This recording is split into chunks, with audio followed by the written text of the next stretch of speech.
Hi, I'm Dr. Andrew Chappell, and welcome to my presentation on the gut microbiota. So, if you haven't already, I suggest watching my video that I've done on microbiology. And as I said in that particular session on microbiology, I am a sports nutritionist, although my PhD was in the colonic gut microbiota. I sort of played in this area for a while before returning to my world of sports nutrition, but I really enjoyed my time studying the gut microbiota. And I think if you watch that first session, there are some real key concepts which are worth taking away from that session. So if you haven't watched it already, please do have a look at that and maybe check out the suggested reading as well. So, the colonic gut microbiota. Now, when I talk about the microbiota, I'm really talking about the microbes which live in our colon. So say gut microbiota, colonic microbiota, we're talking about the gut, okay? Large intestine. And if we're starting on this session, I think a useful thing to do is to have a think about what is it? What does it do? So write some things down, have a little think, get the juices going, get that grey matter working. What is it? What does it do? Why is it useful for you? And then once you've had a little think, I suggest unpausing the video and then going from there.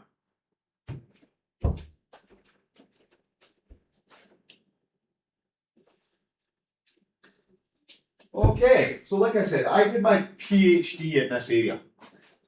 So my PhD was on dietary fibre, and I used sophisticated models of fermenters, which were fancy batch culture models where I would put a fecal sample into culture, I would add different types of fibre, and then I would measure the pH, I would measure metabolites, I would measure which microbes would grow or not, and then I would relate it back to health.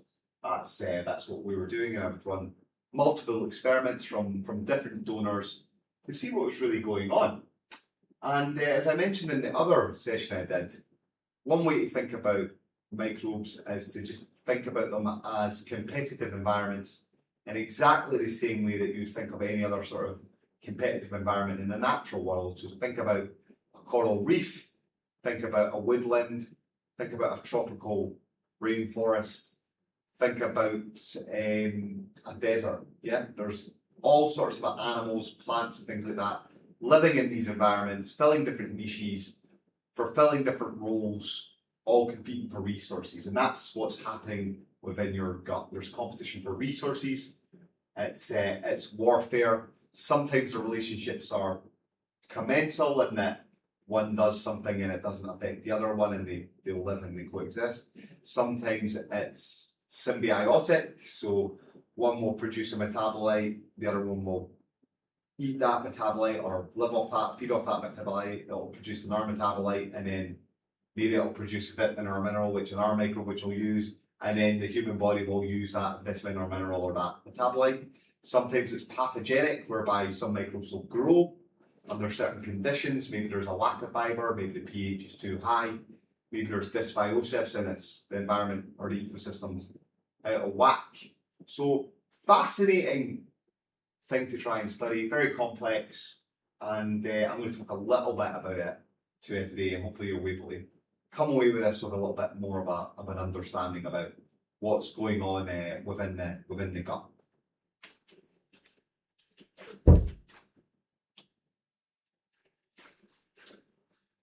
So we're going to talk about how the environment shapes the colonic microbiota, what it does in health and disease, and then a little bit about that. So just thinking about this, and I made this point in the previous lecture I did. If you take a penny, 20 millimeters across, if you were to shrink yourself down to the size of a microbe, that would equate to almost 400 square kilometers. Okay, That's how much environment you've got within a two-dimensional space within your gut. And we're talking about a three-dimensional environment within the gut as well. So just the difference between, say, the upper colon, so the transverse, versus the sigmoidal, versus the descending, versus the ascending, yeah? Completely different environments. You've got crypts in there, you've got villi, so the top of the villi versus the bottom of the villi. You've got particulates in there, soluble, insoluble fiber. And different microbes can inhabit all of these different types of environments, yeah? Which means that the composition, characteristics, metabolites being produced, etc., all change with the environment, yeah? Again, incredibly complex and vast.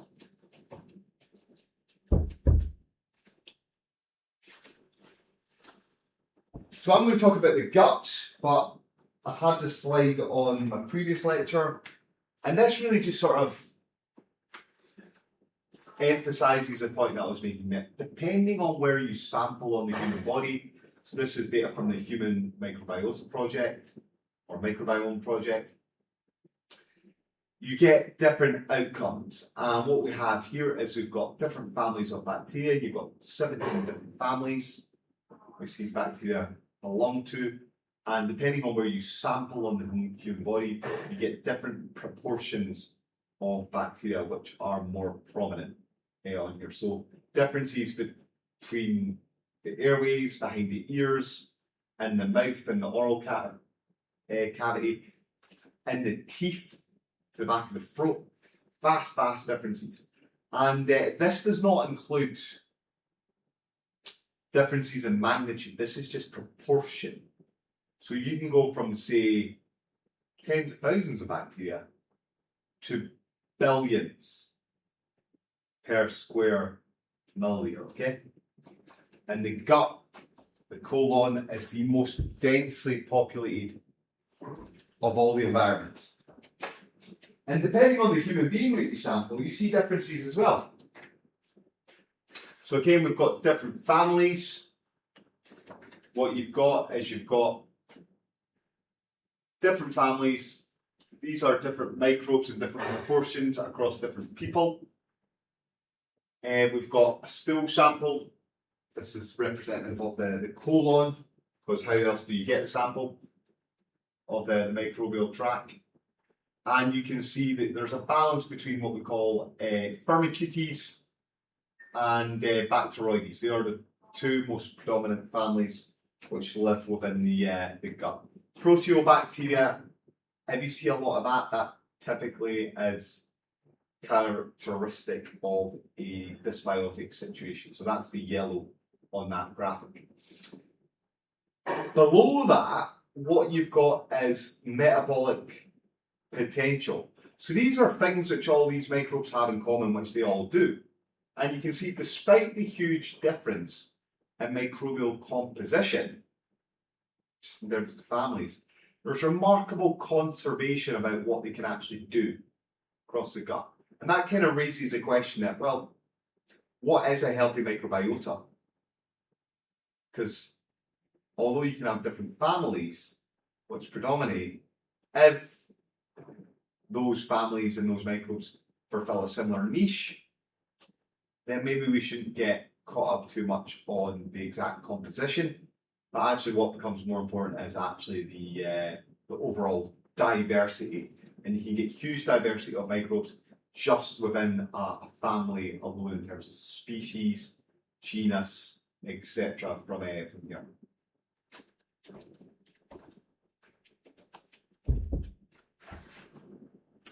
Okay, so the microbes that live in your body are dependent on the environment in which you live in.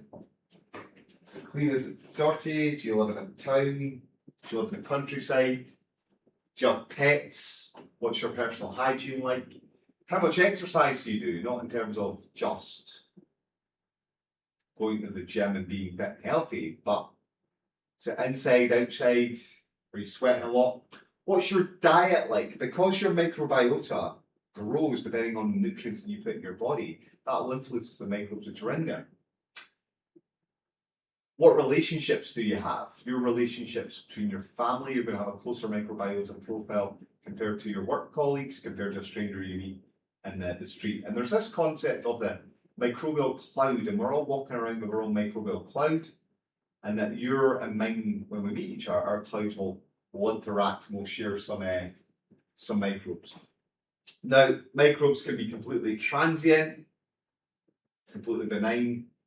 There's probably some core microbes which are maybe always there, and then some which just pass you by when you drink some kefir or yogurt or something like that, or maybe you get a cold, for example. That would be a transient one which lives with you for a little bit, then disappears.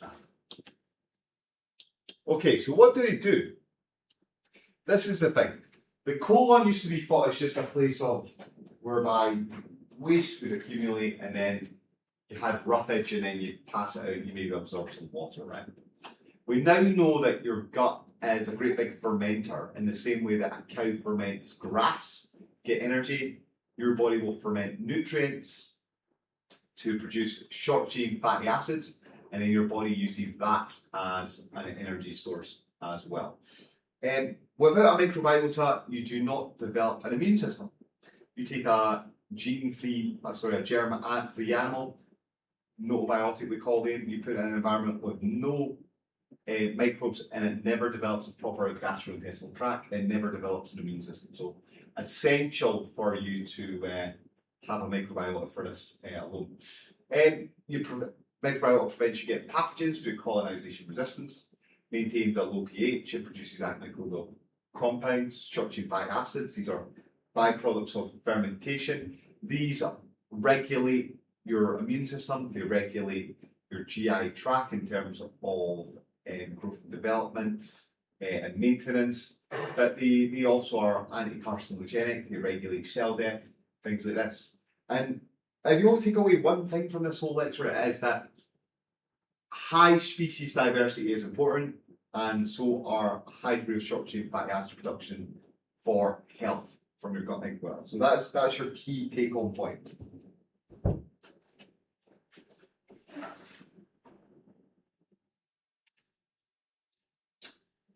Okay, I've talked about this already, so I'm not going to labour this point, but it's a microenvironment, and that environment can be vastly different just depending on the area you're in within an organ itself. Microbes, they can be lots of different shapes, lots of different sizes. Now here's an example of this.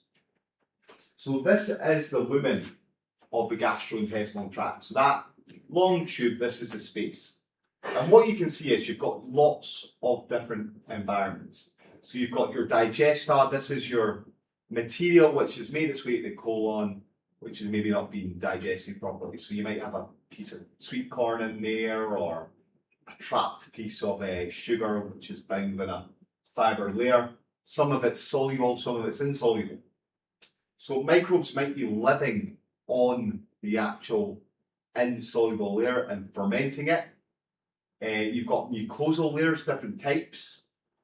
Some microbes live in that mucosal layer and they eat that mucosa, and then that causes your body to produce more mucus. The closer you get to that mucosal layer, the more oxygenated it is as well. So you've got some microbes that like oxygen, some of them are facultative anaerobes, so they do not like oxygen at all. Some of them live in the crypts, some of them live higher up.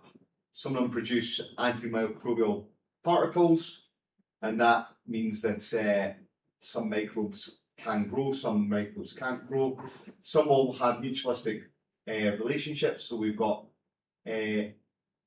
Actomyces muciniphila, and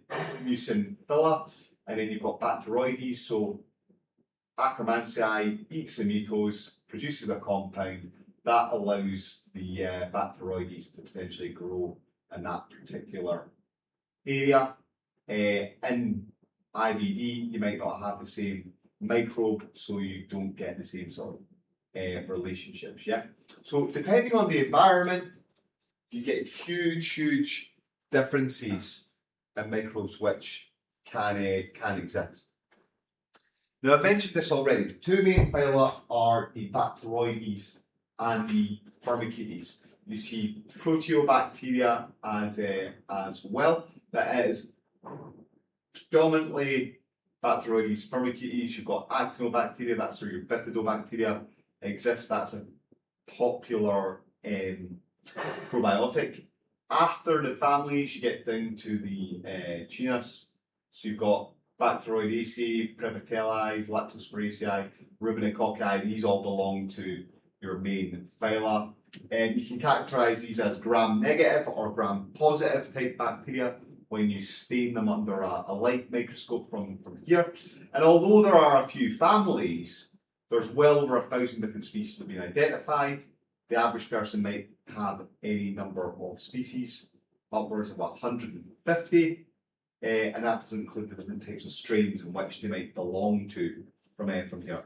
And all of the different species, bacteria, etc., are influenced by age, antibiotic use, diet, lifestyle, immune system, host genetics, and again, we're not sure 100% on the exact compositions, and many compositions can be healthy, but certainly one of the big things we do know is that there's a difference between the disease state and the non-disease state, and that the disease state is very often categorized by a reduction in the diversity of the microbes which live within the gut. Not necessarily the total amount, but a reduction in diversity.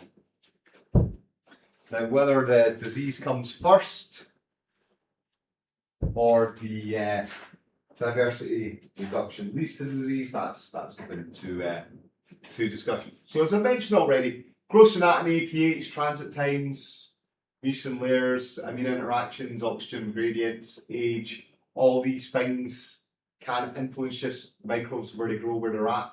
You get differences between the mouth, the esophagus, the stomach, the small intestine, the colon. It's all different. Vastly different environments.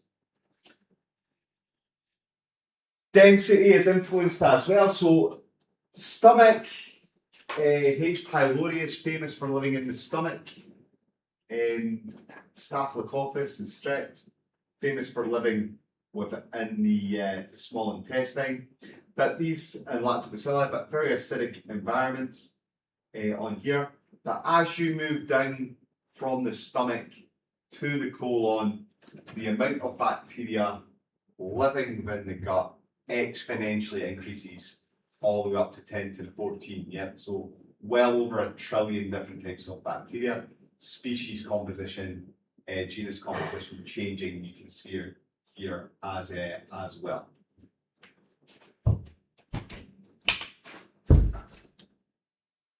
I've mentioned this already, so I'll move on from this. Now, one of the reasons this kind of matters is because the bacteria which are potentially damaging for your health, they prefer potentially less acidic environments, and they potentially produce carcinogenic compounds which can potentially lead to disease. So one of the big things I was trying to do in my PhD, and lots of scientists that work in this area do, is they want to know how can we add probiotics or prebiotics or fiber so that we can reduce pHs in the gut so that that produces a more healthy bacterial composition, so we get less potentially disease on here. And one way you can do that is by having a diet which is high in dietary fiber.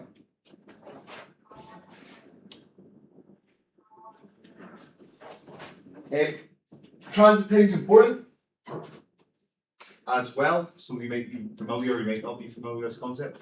But between individuals, we're talking about potentially 90 hours from eating a food item to fully digesting it and coming out the other end. Men are different from women. Men, the average time is around about 7.5 hours, women at potentially 26 hours in this particular study here that I'm quoting. Some of that could just be plumbing, less space in a woman. Men don't have a uterus or other sex organs to contend with on here. Some of it might be hormonal as well, but you can see, roughly speaking here, differences in the pH conditions to differences in the amount of time which a food item might spend in a particular area in the gut. So differences in the pH, differences in the conditions. That's important because it means that your microbes have got more or less time to grow in a particular environment. So if you've got a microbe which can use a lot of sugar very, very quickly, grow really, really rapidly compared to something which can grow very, very slowly, even if there's a lot of sugar, then again, it's a competitive environment. One microbe's going to do much better than another. And that's important for the technology you might be developing. Say, for example, if you're looking at, say, a probiotic.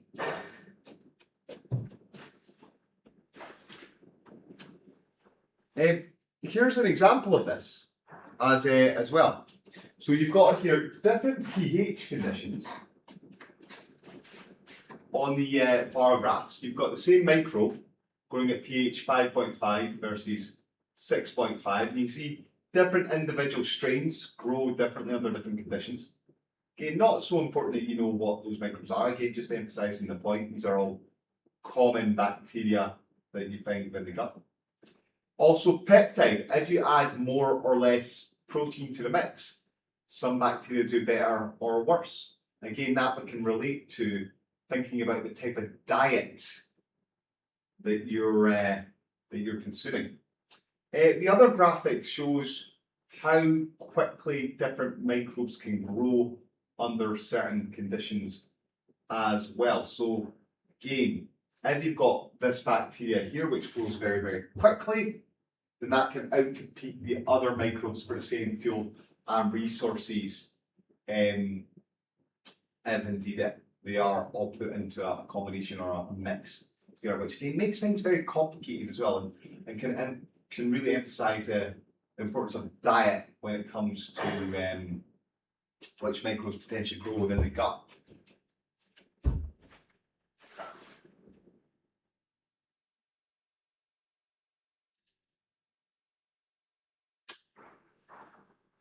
Now, there's a discussion point here about types of microbes and their composition really matter. Well, this is a thing that really relates to health and disease. So I mentioned this already, that in an unhealthy situation, cardiovascular disease, cancers, Crohn's, etc., the patient typically suffers from something called dysbiosis. So there's a lack of diversity in the gastrointestinal tract. So that can alter its potential. Now, this is a Hadza hunter-gatherers living on the savannas in Tanzania, I believe. And then on the other graphic, I've got something called the hygiene hypothesis. Now, the hygiene hypothesis states that as infectious diseases have gone down, so you've got mumps, tuberculosis, hepatitis A, measles on there, autoimmune conditions have gone up, so type 1 diabetes, asthma, Crohn's disease. And people have suggested this is to do with the priming of the immune system, and the priming of the immune system is caused by exposure to environmental endotoxins and microbes and exposure to different nutrients. Now, the Hadza hunter-gatherers, they don't typically suffer from lots in the way of autoimmune conditions. And people have said, well, some of that's probably to do with the environment in which they're in all the time. They're hunter-gatherers, right? They're not living in cosmopolitan environments and going and getting coffees and things at the weekend and so on, right? They're actually living with microbes in the day-to-day. They're maybe even living with their animals in much the same way that we used to during Neolithic periods in Europe. So people have postulated there's this idea of the disappearing microbiota concept. And there's something to this. So as our microbiota changes with age, you see differences in the nutrients that are consumed from a baby and a toddler who's consuming breast milk. So the diet is changing. You see differences in those that have been treated with antibiotics. You see differences in dietary situations. If you look at differences in the microbiota between people living in the US versus people living in Malawi versus people living in tropical regions and jungles and in Brazil, you see differences in the microbiota. So again, this is what this is an example of. The microbiota of children is more similar to each other, and that may be because they're consuming breast milk and so on, compared to adults where it can be vastly different. What we've got here as well is this is a similar thing. This is another index, and you can see that the people living in environments which are semi-agricultural versus kind of hunter-gatherer-esque are more similar when you group them together versus those living in the US, which are predominantly living in cities. These graphs, they use sophisticated statistical modelling to try and identify groups and patterns. But one of the big things that you've got to really take away from this is you've got the Shannon Diversity Index on here. And what you see is that, largely speaking, there's just less diversity in the microbiota compared to the sort of hunter-gatherer and semi sort of farming type communities on here. So there's maybe something to this concept of the disappearing microbiota. Another example of this is Italian children versus children from Burkina Faso.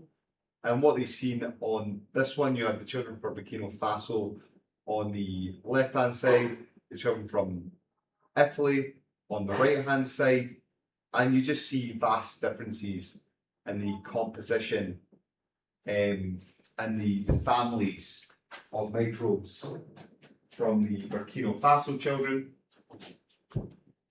in A versus the EU or Italian children in the blue graphic here. So again, environment matters, really does, and that maybe has consequences for health.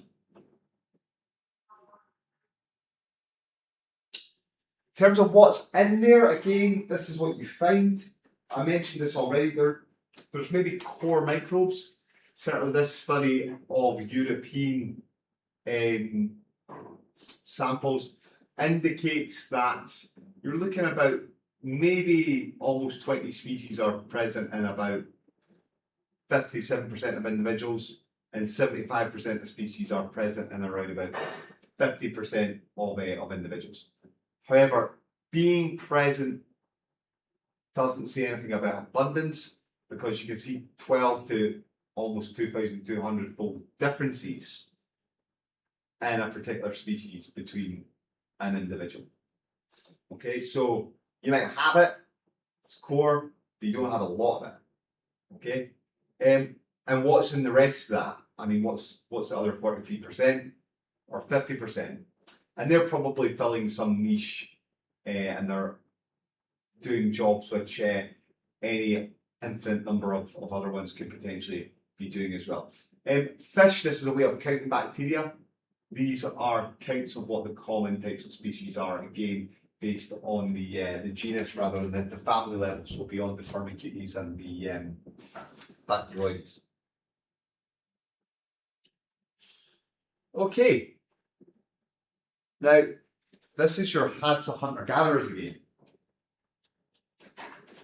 The thing about the human body is you've only got about 17 different enzymes to break down chemically the nutrients which are in food so that you can digest them and absorb those nutrients.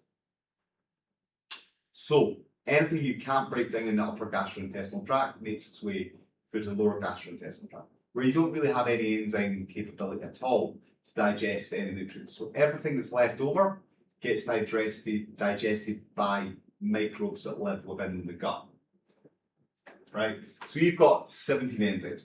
We can't break down cellulose, pectin, hemicellulose, inulin, different types of resistant starch. However, your microbiota's got thousands of enzymes. Thousands. And your own particular enzyme capacity in the microbiota is dependent on the composition, so the diet you're following. And interestingly, the Italian children from Burkina Faso had similar enzymes for breaking down cellulose that termites had because of their environment. So they potentially had the ability to break down wood if they were eating it in their diet, which is not something your average Italian child could consume from a pizza and do pretty well with. What this means is, from a gram of fibre, you might get 1 calorie, you might get 4 calories, just like carbohydrates, you might get 0 calories. Over here we've got types of enzymes associated with the microbiota from microbes identified, and there's something called the Casezyme database. You can look up and see what particular enzymes are present in different microbes. You can see the Casezyme potential here between the Taxa hunter-gatherers and the Italians in this bar graphic on the other side here as well. So huge, huge potential. So your microbes, they can break this stuff down. Now I mentioned cross-feeding reactions in the other session I did on microbes. But this is what's going on in here. So what happens is, you eat an apple and you manage to degrade that apple. You get the starches which are in there, get the fructose, get sucrose, all those are different sugars which are in there, and they're all joined together. However, there's also things like cellulose, hemicellulose, and so on. Non-starch polysaccharides which you can't break down. And that's binding as well at the same time, some of those sugars. So that's made its way through the colon. You've not managed to get it all. And what happens is you've got primary degraders in there. So you've got bacteria which will initially break down anything that's come in right away. Thereafter that, you then got your polysaccharide degraders. So bacteria which will break down anything that's left over after that. And then you might have your saccharolytic bacteria after that will break down any other sugars which are left over. Now, as a consequence of all this, they all produce fermentation products. So we consume oxygen, we breathe out CO2 as a byproduct. These things, they break down sugars. As a byproduct of that, they produce short-chain fatty acids, or they produce methane, or they produce hydrogen sulfate, or they produce ethanol or lactate. However, after that, anything that's produced from there, other microbes can degrade as well. So you've got these cross-feeding reactions which take place where some microbe consumes a compound, releases a fermentation product, and another microbe consumes that fermentation product. And usually speaking, the main byproducts of this are butyrate, propionate, and acetate. You also get gases as well. Maybe you've eaten something like sauerkraut, which you don't normally eat, or legumes which you don't normally eat, and you're getting a bit gassy from it. That's your microbes going into overtime, and maybe you don't have a microbe which is there to potentially degrade the byproduct from it. Or maybe it's lactose, and you've got a whole load of sugars made its way through to your gut, and you're lactose intolerant, and your microbes are having a field day consuming all this sugar, and then they're producing lots of gas, which is making you uncomfortable as a consequence. But usually speaking, the hallmark of a healthy gut microbiota is the production of acetate, butyrate, and propionate, which are end products of all these fermentation reactions. And your body will use these things. So acetate, your body uses as an energy source. Butyrate will be utilized by your Colonocytes as an energy source and used in regulation. Propionate makes its way to the liver and is again used as an energy source. Your body also uses it in cholesterol metabolism.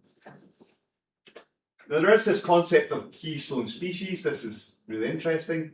Here's what happens if you take a resistant starch diet or a non-starch polysaccharide diet and you take fecal samples from different volunteers and then you incubate those fecal samples with resistant starch or non-starch polysaccharides, and what you find is the amount of fermentation or the amount of fibre which is digested in volunteer number 25 is only around about 20%.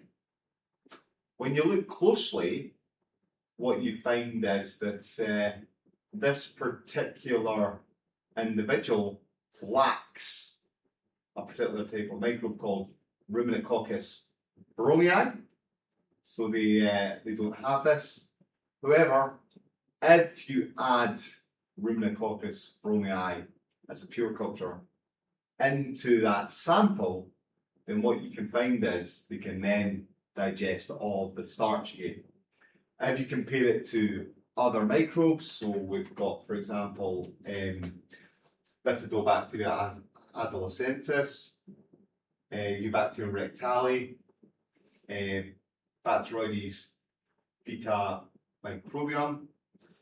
They don't do particularly well at digesting the starch. However, Ruminococci does. So this makes it clear that there are certainly keystone species within the gut. Okay, it's a bit of a summary here. Composition of the microbiota depends on lots of things.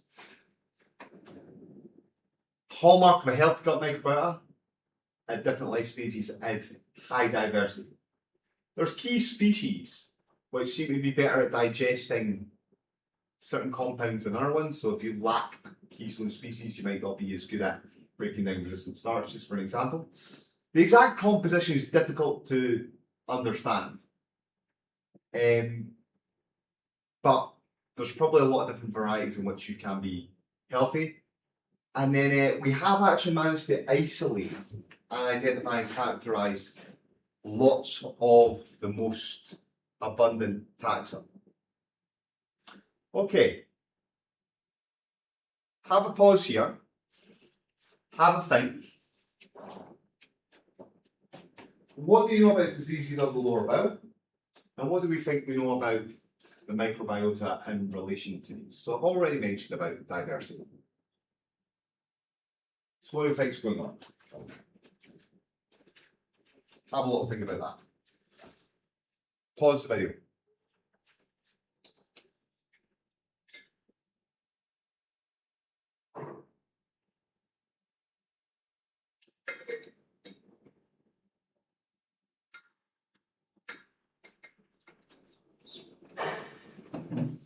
Now, one way you can think about the microbiota is in terms of the amount of genes that it's got. The more genes that it's got, the more diversity it's got. The more genes it's got, the more potential it's got to do different things. So people talk about this idea of the superorganism, the hollow genome. And one thing that you see is that in healthy individuals, they've got a much higher gene abundance, whereas in obese individuals, they've got lower gene abundance. Okay, so you've got more potential within a healthy gut microbiota versus a less healthy. That gene abundance is also associated with better health markers, better health outcomes, better metabolite profiles, so cholesterol, inflammatory markers like C-reactive protein, lower endotoxin levels, etc. Right? So we see that as well.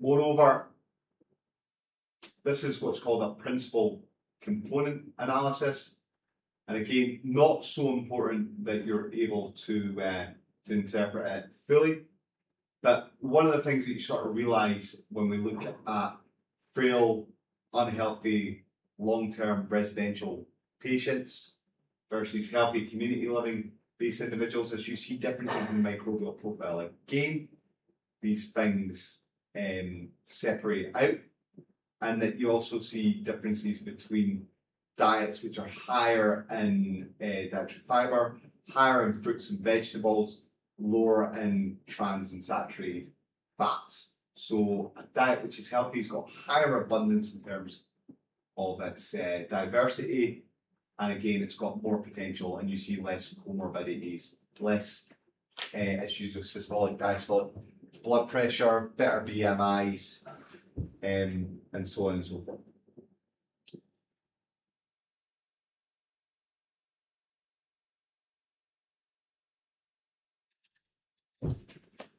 Okay, similar thing on here, where there's more diversity, okay, what you see is more short chain fatty acid production, more vitamin synthesis, positive relationships with gut hormones being produced, less inflammation, less lipopolysaccharides, so that is the potentially toxic load that you get from bacteria. You get more butyrate, which is a type of short chain fatty acid, which is cancer preventing. Less carcinogenic compounds, so you see less of the branched chain fatty acids being produced, which are potentially harmful for your health. You see improvements in the immune system resistance based on tight junctions, better T cell profiles as a consequence, less immune disorders, less inflammation, better metabolite profiles on here, and again more diversity overall. So again, there is a relationship that looks like between the gut microbiota and disease. Again, whether it is the cause or the consequence is difficult to say. I'm on the fence because I sort of think, well, look, whatever you put in, e.g. what you're consuming, the environment you're around will influence what goes on in here. Although, again, there are conditions, situations whereby physiological disease can manifest and then obviously alter organs as well. Obesity, type 2 diabetes, cardiovascular disease, inflammatory bowel disease, Crohn's, ulcerative colitis, necrotizing colitis, non-alcoholic fatty liver disease have all been shown to have some sort of relationship, some sort of association with the gut microbiota. People have pointed to potential mechanisms as well, so it's not just a case of one is seen alongside the other. There are potential explanations between the two. What the proportion is to the development of disease, I couldn't say. But it's a fascinating and certainly complicated area.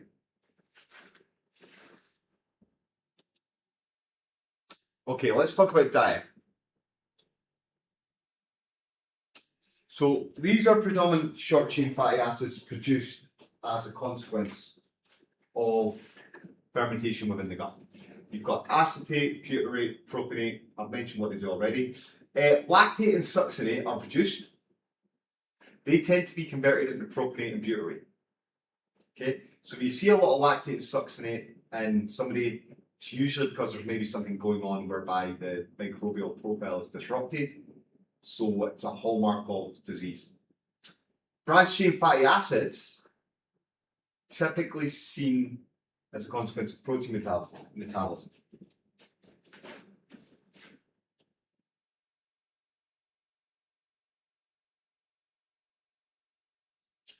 Now, I mentioned this with the concept before about Keystone species. If you put people on different diets, so you've got donor A, B, C, and D,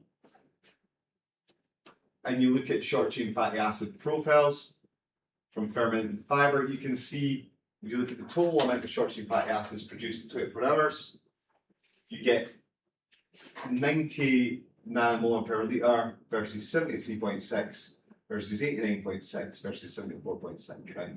So it depends on the individual, the total amount which is getting produced. If you look at the proportion of short chain fatty acids being produced, where it's butyrate, acetate, propionate, some people are more acetate, propionate, or butyrate producers from trying to ferment the same fiber source. Again, some people might get 2 calories off the back of fermenting a gram of fiber, some might get 4. Again, there's lots of different types of fiber, just like there's lots of different types of fats, carbohydrates, and different types of amino acids. Butyrate, again, is considered extremely beneficial for your health. So if we can produce more butyrate, then that would be useful for an individual.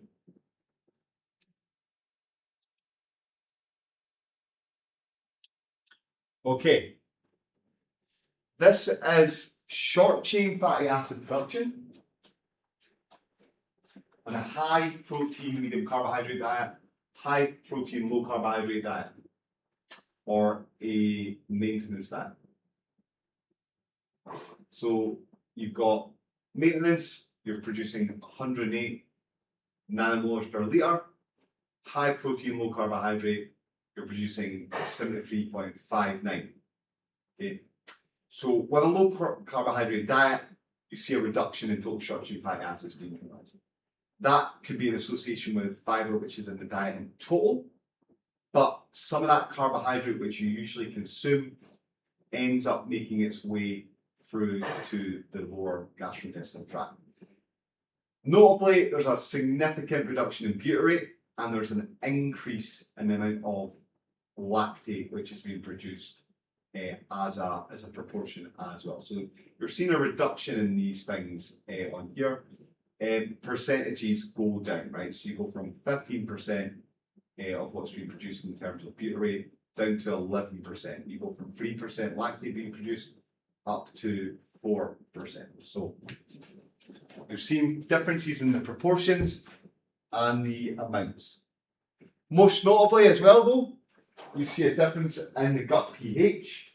So with less short chain fatty acids, you see pH is going up. So pH goes from 6.6 up to 7.1. Different microbes can grow. You see a difference in ammonia, but you also see a difference in apparent nitrosamine compounds. So the load goes from 405 nanograms per mil up to 2,203 nanograms per mil. Why that's important is because apparent total nitrosamine compounds are carcinogenic. So you've got a diet here which potentially is harmful for your health based on 17 volunteers given different diets. You see differences in the proportions of the microbes which grow in the gut. So you've got total amount of Bacteroides goes from 30% on the normal maintenance diet down to 23.81%. That relates directly to the amount of short chain fatty acids being produced. Roseburia rectale goes from 13% down to 5%.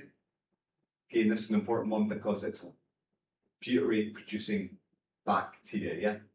F. prosnitzii, Faecobacteria prosnitzii, people have suggested that it's important in cancer prevention, but you don't see any change there. So what you've got here is diet directly affecting short chain fatty acids being produced, diet directly affecting microbes which can grow, and diet directly affecting the amount of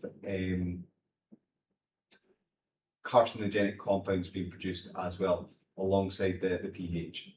This is a similar example. This is a chap called David et al. He put people on a maintenance diet, he then put them on a plant-based diet, he then put them on a high-protein diet with no plants in it. You've got the washout period, you've got the baseline. So they all went on the normal diet. They've got the plant-based diet for 4 days, or an animal-based diet, and then you've got the washout after that. And what you can see on here is you've got the fat intake in the middle. So fat intake goes down, fat intake goes up. You've got the fibre intake goes up, fibre intake goes down. And then you've got the protein intake. Protein intake goes down in the plant diet and then goes up in the high protein diet. On the other graphic, you've got the Beta-Shannon diversity index. So plant-based diet, there's no negative effects on diversity. In the animal-based diet, you see a significant reduction in diversity of microbes living on the gastrointestinal tract during the high protein, high fat, low fiber diet. So you're losing some microbes. Interestingly, you get a reset and those microbes come back when you go back on the more diverse diet during the washout period. So this is fascinating stuff.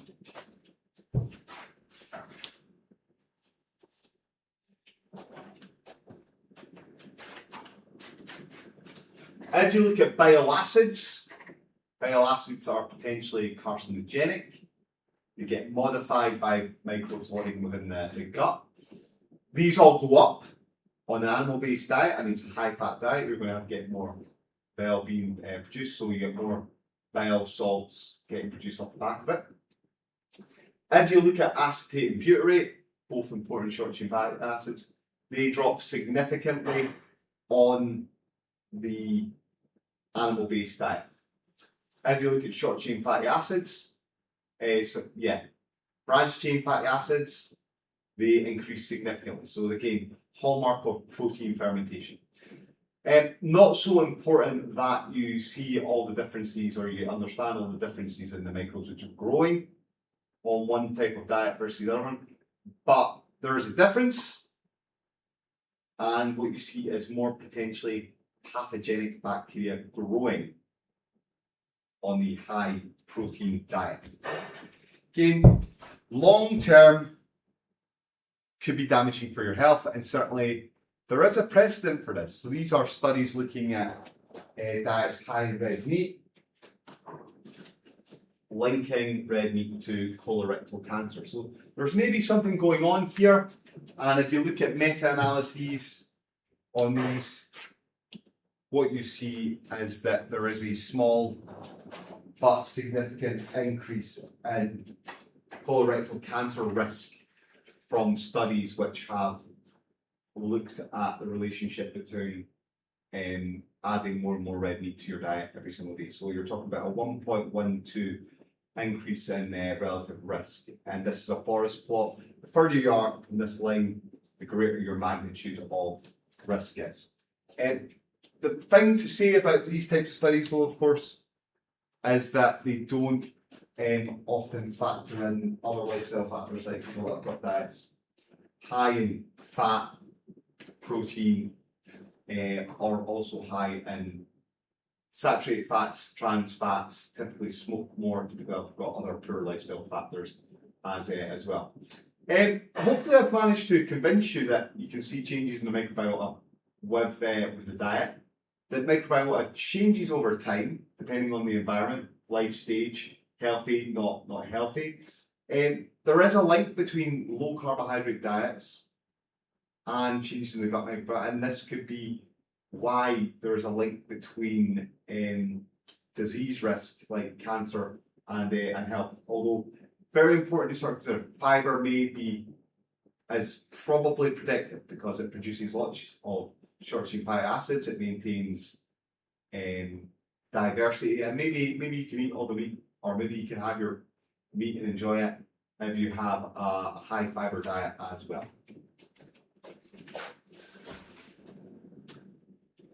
Okay, I'm going to round it out here. Composition of the microbiota is influenced by lots of things. We don't know exactly what the optimal microbial composition is, which is optimal for health, but it's likely to be diverse. Okay?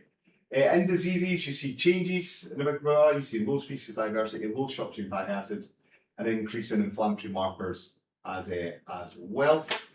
And then you can modulate your microbiota with diet, and you can influence the short chain fatty acid output and profile as well. One thing I didn't talk about was probiotics. I didn't talk about prebiotics, and I didn't talk about fecal microbial transplants, but that is maybe for another day. Here are some references. Please do go check them out. And thank you very much for your attention. I'm Dr. Chappell.